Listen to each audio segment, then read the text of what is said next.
$1,000 sitting in your account can cause more decision paralysis than $1,000 you don't even have yet. People research for months, then never actually invest it. My name is Mike, and I spend way too much time watching people overthink the easiest part of investing, actually starting.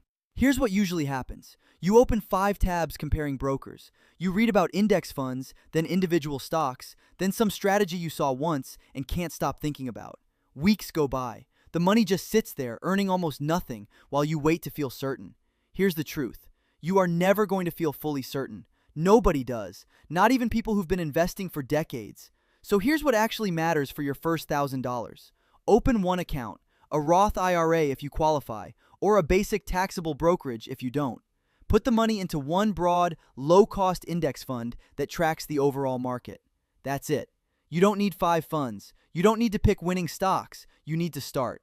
Now, you might be thinking, what if the market drops right after I invest? It might. It's happened to everyone who's ever invested $1. The mistake isn't bad timing in week 1. It's waiting 3 more years to start because you're afraid of a bad week 1. Here's what most people miss completely. The first $1,000 was never really about the return. It's about building the habit of having money invested, so the next 1,000 feels normal instead of terrifying. So here's your one move. Open the account this week, even if you don't fund it with everything at once. Getting started is the entire hard part.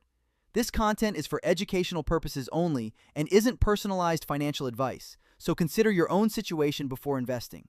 If this made investing feel less complicated, subscribe. There's a lot more of this coming.